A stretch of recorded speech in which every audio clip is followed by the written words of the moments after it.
Alam ko naman na wala ako sa puso mo. At tanggap ko yun. Pero huwag ka mag-alala. Hindi ko naman pagsisiksikan yung sarili ko sa'yo eh.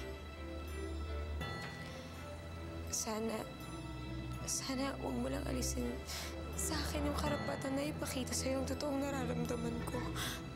You know, bigyan mo ng pansin. Bigyan mo ng pansin yung hinaharap mo. Pwede ba? Bigyan mo ng priority. Saan kayo pupunta? Aalis. I'm not doing this to you. I'm doing this for you. Para pag umalis na kami, magkakaroon ka na ng peace of mind.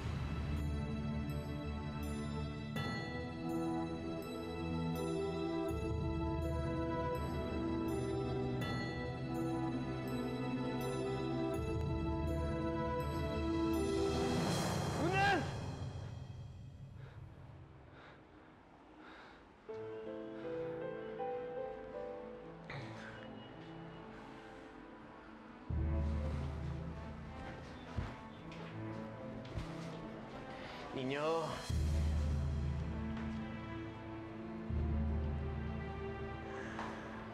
Yeah? Ay, sir! Ang mami ko at si Ninyo. Kakaalis lang po. Umalis? Thank you. Gusto mo ba kumain mamaya? Nagugutom ka ba? Oo nga po eh. Sige, ito naman tayo dumaan, ha? Wait, gusto mo maglaro doon mamaya or okay ka na? Okay na po. Gwyneth!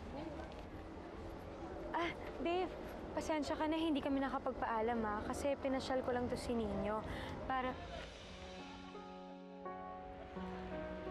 Daddy, okay lang po ba kayo? Okay lang ako, anak. Pasensya ka na kung natagalan daddy, ha? Kung natagalan ako sa bago maliwanagan. Dave, bakit? Alam mo, hangover lang yan. Gusto mo ng kape? May coffee shop doon. Tara. Tara, pumunta. Gwyneth? Dave, kung tungkol to dun sa nangyari kagabi, kalimutan mo na lang yun. I'm sorry, I just have to be honest. Ayoko lang kasi magkasakitan tayo. At pinaglalaban lang naman kita, pati si Ninyo. So, sana maintindihan mo. Naiintindihan ko ng mabuti. Alam mo, nung nagising ako kanina, wala ka sa tabi ko. Hinanap-hanap ko kayo. Nalungkot ako at natakot. Ngunit I'm sorry, patawarin mo ako. Ngayon ko lang na-realize na mahal pala kita.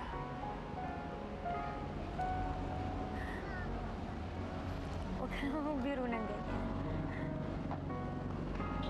Masabi mo ba nagbibiro ako? Sasabihin ko sa'yo na, will you marry me? Mommy, tinatanong ko kayo ni Daddy. Ano po? Oo na! That's a yes? Yes. Yes.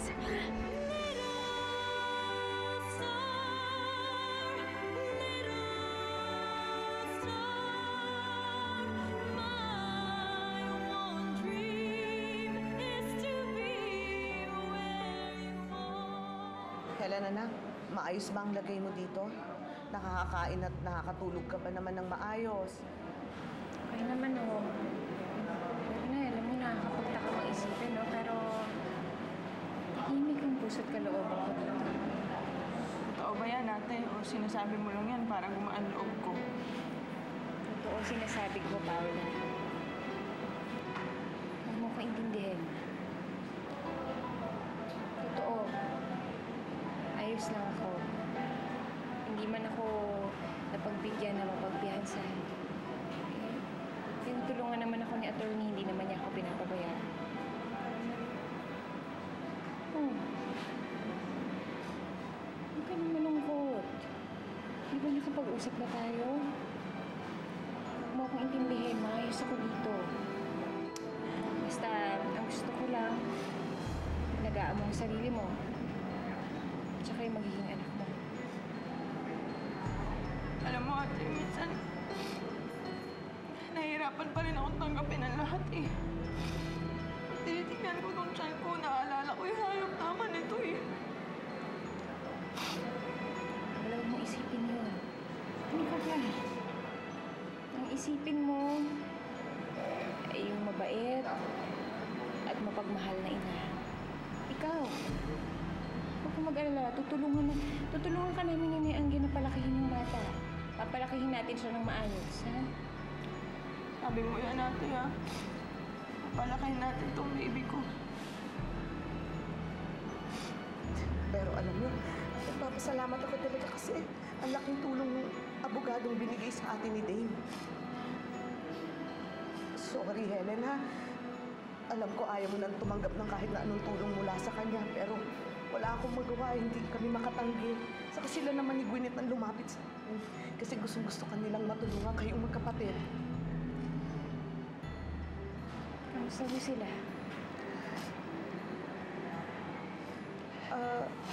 Ang alam ko, ikakasal na sila eh.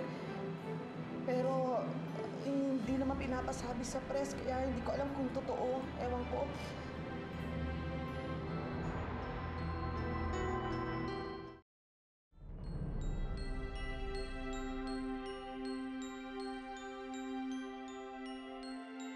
Oh, sigurado ka bang walang mga hidden cameras dyan whatsoever?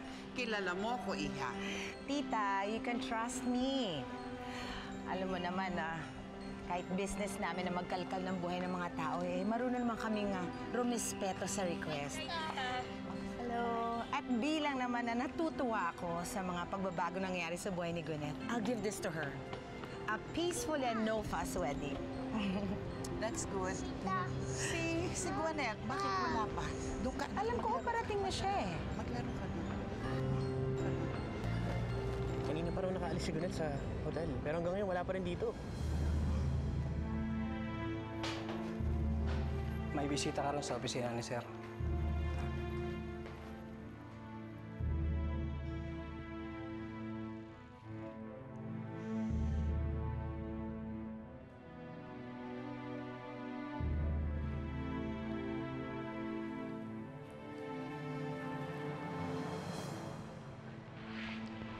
Anong ginagawa mo dito? Helen, pwede ba tayo mag-usap? Marami pa akong hindi nasasabi sa'yo. At alam ko na hindi ko matutuloy ang kasal na to pagka hindi tayo nagkausap. Nakapaghintay naman yun eh. Dito lang naman ako.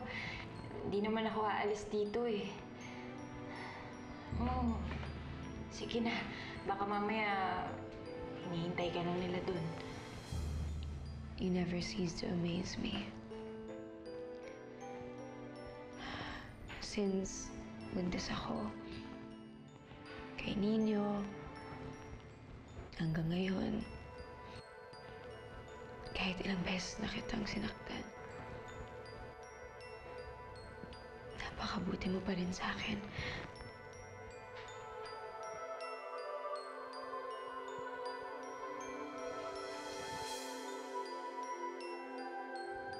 I haven't thanked you enough. Nag-aama lang si Nino. Sumipot ka dun sa kasal niyo ni Dave. Gwyneth, sapat na yan sa akin na pasasalamat galing sa'yo. Alam mo, hindi naman sekreto na gusto ko si Nino at si Dave sa buhay ko. Pero, I'm feeling so guilty. Bakit nakukuha ko lahat ng gusto ko?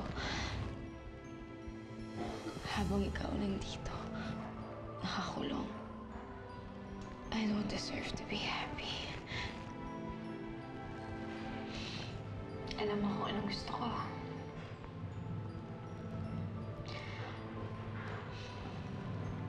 Gusto kong maging masaya si Nino.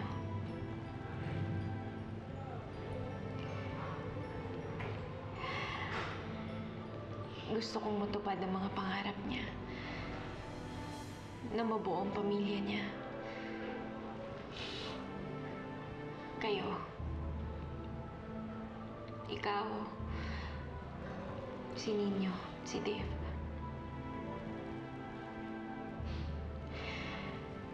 At kung mangyayari man yun kahit nasan pa ako, kahit na nandito ako,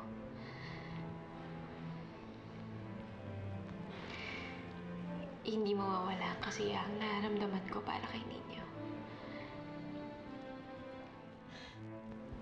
Hindi ko alam kung paano ko mapapantayan ang pagmamahal mo sa anak ko. Hindi naman ako natatakot doon eh.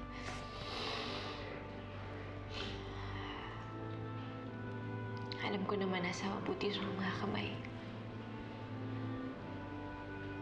May papakiusap lang sana ako sa'yo. Sige, sabihin mo lang.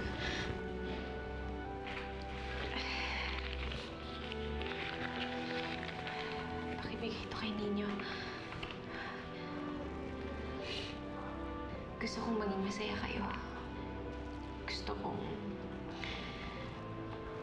magsimula kayo ulit. Kayong tatlo.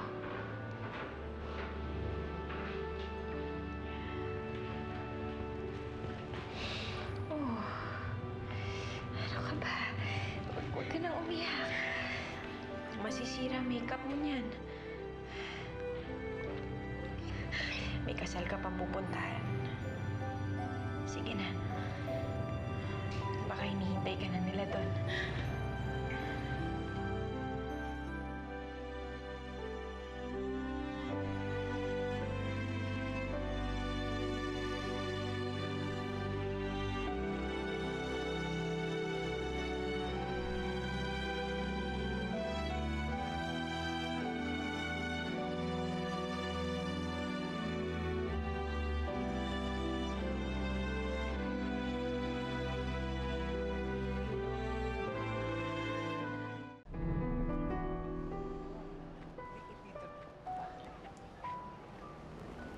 Dave,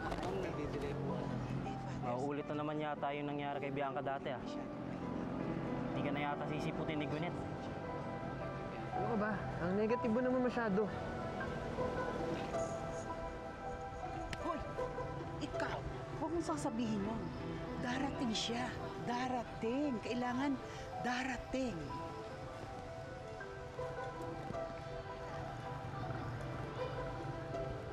Oh! See, I told you! There she is!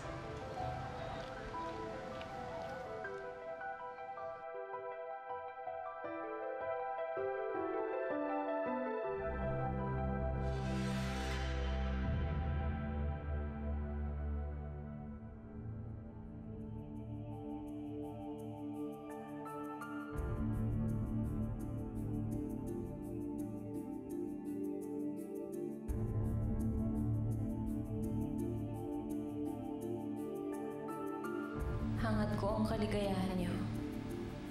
Mahal na mahal ko kayo, Dave. Nino.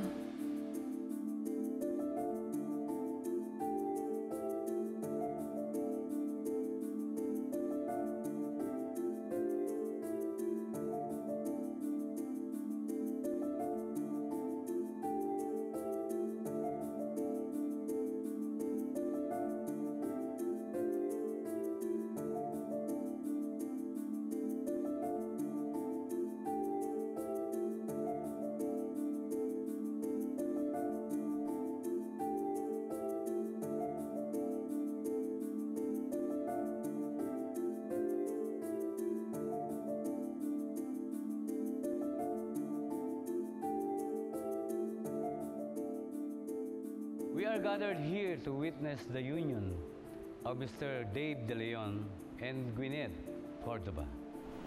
All her life, puro problema na lang inisip niya. I want to make her happy. She deserves it. Wow. Makakahanap kaya ako ng kagaya mo. Yung tipong walang gustong gawin kundi pasayahin ako. Masabi mo ba nagbibiro ako? Sasabihin ko sa'yo na, will you marry me? To think na tinanggap kita dito para sa anak ko. Tapos yun pala yung tatay niya yung gusto mo?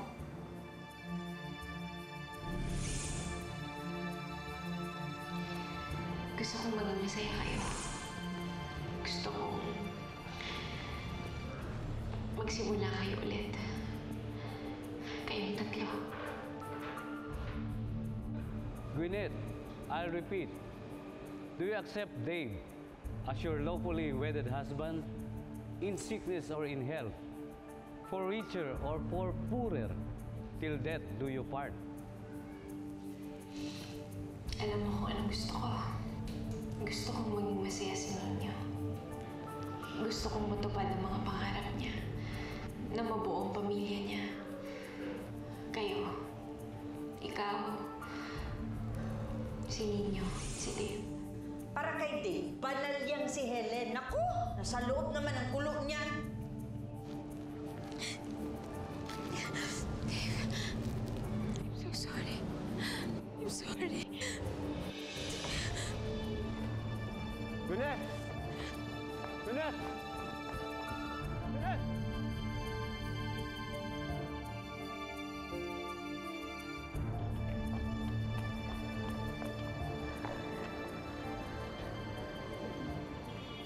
Bonita, bakit po? Hindi na po matutuloy ang kasal? O anak, tuloy-tuloy, huwag ka mag-alala, ha? Tuloy. Tuloy, anak.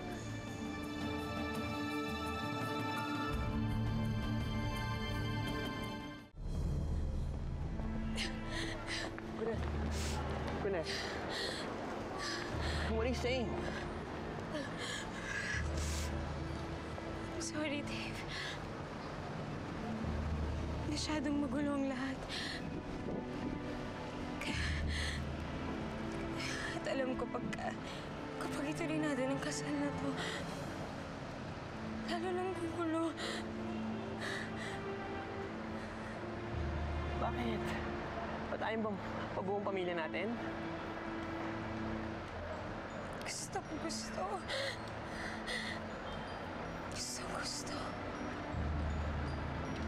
Pero, hindi ba tayo masyado nagmamadali?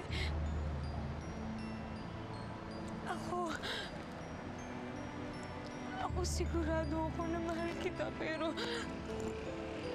ikaw sigurado ka bang mahal mo ako? Sinabi ko naman sa'yo, hindi ba? I've learned to love you. At hindi kita papakasalan. Para matuwa si Ninyo. Si Helen. Paano si Helen? Ano yung nararamdaman mo para sa kanya? Nag-usap na kami, Gwyneth. Kung ano man namamagitan at nararamdaman namin para sa isa't isa, hanggang doon na lang yun.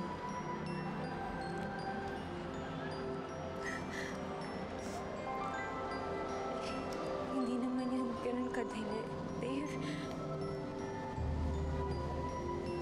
Alam ko, hindi ganun kabilis mabura yung pagmamahal mo kay Helen. What are you saying?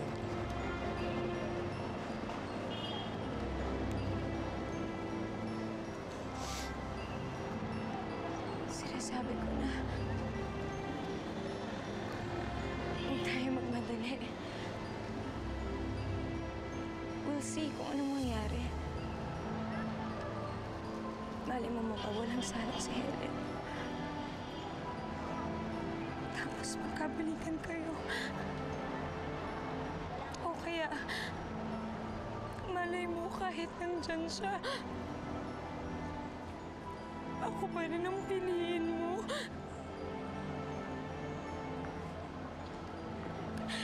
Pero, alam mo, kung kayo talaga ni Helen para sa isa't isa, hindi naman ako tututol. Pero kung tayong dalawa, dito pa rin naman tayo babagsak. Sa simbahang to para magpakasal. Pero, sa Ngayon, huwag muna tayong magmadali. Ang importante, ikaw ang tatay ni Nino. At ako ang nanay niya. Hindi magbabago yun, pero gusto ko malaman mo na hindi solusyon ang kasal. Ikaw ba talaga yung Gwyneth? Parang kasi hanggang ngayon, hindi pa rin ako makapaniwala. Ang laki talaga ng pinagbago mo.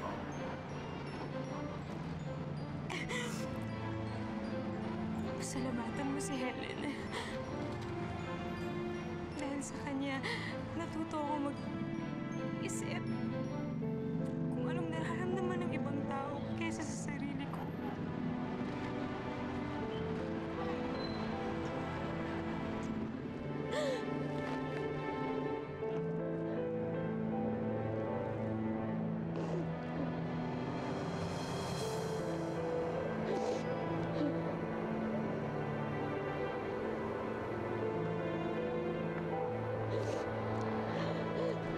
Teka, si Nino, baka hinahanap na tayo. Dave, samahan mo. Kailangan natin siya kausapin.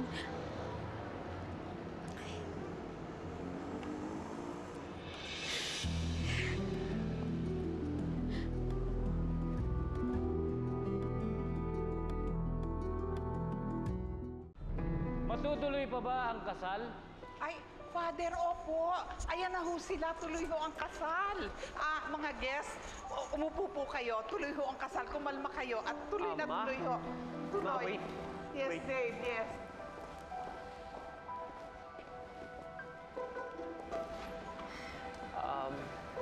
Pasensya na po kayong lahat. Hindi po matutuloy ang kasal. But it's for the best. Nino? Nino, anak? Nino, anak? Nino? Nino? Ninyo! Ninyo, anak!